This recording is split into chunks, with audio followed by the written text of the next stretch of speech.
میتوان فهمید که چرا پاسدار احمدی نژاد پس از اینکه فهمید از قطر و آفریقای جنوبی و اندونزی هم آبی گرم نمی شود، از رفتن به شورای امنیت خودداری کرد. همچنین میتوان فهمید که چرا ولی فقیه ارتجاع در روز اول فروردین برای جلوگیری از تصویب این قطعنامه مذبوحانه به قیل و قال درباره نظام سلطه بین المللی و استکبار جهانی پرداخت و تهدید کرد اگر بخواهند از شورای امنیت استفاده ابزاری کنند ما هم میتوانیم بیقانونی کنیم و خواهیم کرد. خامنه‌ای حرف آخر را هم صریحاً بر زبان راند و گفت اگر بخواهند با تهدید و اعمال زور و خشونت رفتار کنند بدون تردید بدانند مسئولین ایران در مقابل دشمنانی که به آنها تعرض کنند از همه ظرفیت خود برای ضربه زدن استفاده خواهند کرد. به این میگویند یک اعلام جنگ تحمیلی دیگر. جالب است که وقتی صحبت از مجاهدین و مقاومت ایران باشد معیار صداقت و حسن نیت همین نظام سلطه بین المللی بمباران آنها و قرار دادنشان در لیست تروریستی است. آنقدر که 2.5 سال پیش در مهر و آبان سال 1383 ترویکای اروپایی به چنان درجه‌ای از صداقت و حسن نیت با فاشیسم مذهبی حاکم بر ایران رسید که بدون هیچ گونه شرم و حیایی به دولت خاتمی اطمینان داد که به ازای تعلیق غنیسازی اورانیوم آن هم تا زمانی که به یک قرارداد دراز مدت قابل قبول برسیم اتحادیه اروپا به نگریستن به مجاهدین خلق به عنوان سازمانی تروریستی ادامه خواهد داد.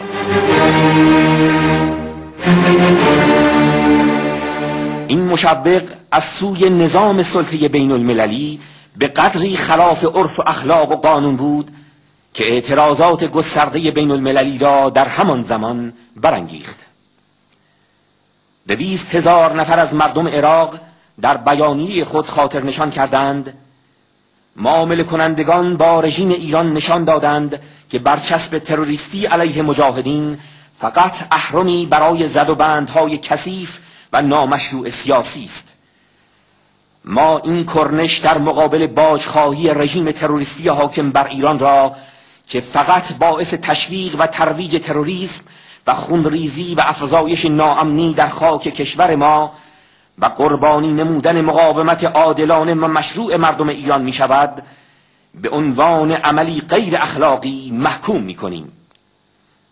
نمایندگان پارلمان اروپا از احزاب مختلف اعلام کردند رهبران 3 کشور اروپایی که نه پارلمان اروپا و نه هیچ ارگان منتخب دموکراتی در هیچ کشور عضو اتحادیه اروپا به آنها چنین اختیاری نداده است در حقیقت پذیرفتند که مجموعه‌ای از امتیازات سیاسی، امنیتی و تکنولوژیک در مقابل تعلیق موقت غنیسازی اورانیوم به تهران اعطا کنند که نه فقط برای اروپا امنیت به همراه نخواهد آورد بلکه صرفاً باعث تکرار همان چیزی خواهد شد که آنها برای دهه‌ها انجام دادند. حمایت از یک دیکتاتوری فناتیک با کمک به سرکوب اپوزیسیون داخلیش. رژیم ملایان یک حکومت نامشروع مذهبی است که مردم ایران را نمایندگی نمی کند. متهم ساختن اپوزیسیون ایران به تروریسم در این معامله کارزار واقعی علیه تروریسم را به سخره می گیرد.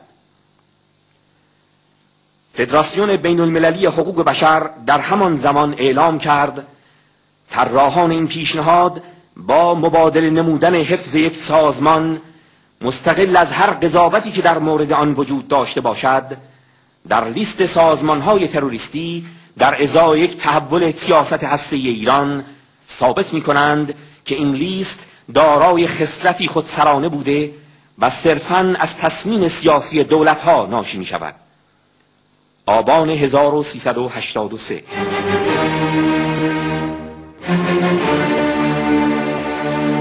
وقتی نظام سلطه بین المللی علیه مجاهدین و مقاومت ایران دست گلی به آب می‌دهد، نشانه صداقت است. اما وای به وقتی که مجمع عمومی ملل متحد نقض وحشتناک حقوق بشر در ایران را محکوم کند، یا شورای امنیت ملل متحد بخواهد بعد از 2 دهه روشنگری های همین مجاهدین حساب تسلیحات کشتار جمعی رژیم را برسد.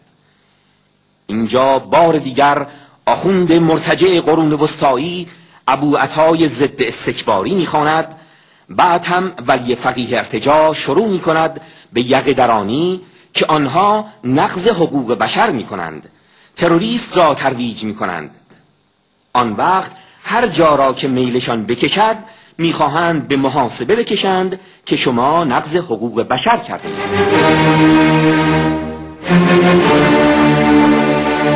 هنرهای ولی فقیه ارتجاع به همین جا ختم نمی شود. لوطی و انترش با یک فقره مار کشیدن بمبسازی برای حفظ نظام را که اوجب واجبات اعلام کردند با دجالیت بالاتر از ملی کردن نفت و آنچه مصدق کرده است نیز جا میزنند. خامنه ای گفت همانهایی که ملی شدن نفت را که به وسیله دکتر مصدق و مرحوم آیت الله کاشانی انجام گرفت امروز تمجید می کنند که آن کار نسبت به این کار کوچک بود و این از آن بزرگتر است، همانها امروز نسبت به انرژی هسته‌ای همان حرفی را میزنند که مخالفین مصدق و کاشانی آن روز میگفتند. راستی مگر امام دجالتان شکرگزار سیلی خوردن مصدق از همین نظام سلطه بین المللی و استکبار جهانی نبود؟ آیا خمینی نبود که در روز 5 خرداد 1358 گفت ملی کردن نفت پیش ما مطرح نیست، این اشتباه است، مقصد ما نفت نیست که اگر یک نفر نفت را ملی کرده است اسلام را کنار بگذارند، برای او سینه بزنند، برای هر استخوانی میتینگ راه انداختن و با اسلام مخالفت کردن قابل تحمل نیست. حالا خامنه ای باید بگوید چه شده که برای مصدق سینه میزند. وانگهی مگر کاشانی دست آخر خواهان اعدام مصدق نشد؟ این دکان 2 نفش سینه زنی هم برای مصدق و هم برای کاشانی استفاده ابزاری از نام پیشوای فقید یک ملت نیست؟ بهتر است خامنه ای برای کیک زرد رژیمش ترفند دیگری بیندیشد. کدام ایرانی وطن پرست، کدام نیروی ملی و آزادی خواه و کدام نیروی پیشرو و ترقی خواهی است که تیغ را در کف زنگی و بمب اتم را در دست شحنه مست ولایت ببیند و طاقت بیاورد؟ دیروز با شعار قدس از طریق کربلا جنگ ضد میهنی را جهاد مقدس نامیدند و هر سو نسل کشور را به تنورش ریختند. بعد هم خمینی گفت زهر خوردم. امروز اما فقر و فاقه ماهوی یک رژیم ته کشیده و مفلوک را میخواهند با اورانیوم غنی شده بپوشانند و آن را بر سریر قدرت حفظ و تثبیت کنند. آیا قبل از انرژی هسته‌ای این آزادی و حاکمیت و کار و نان و مسکن نیست که حق مسلم ملت ایران است؟ این چه انرژی صلح‌آمیز و چه علم و دانشی است که سراپایش در دست سپاه پاسداران جهل و جنایت است؟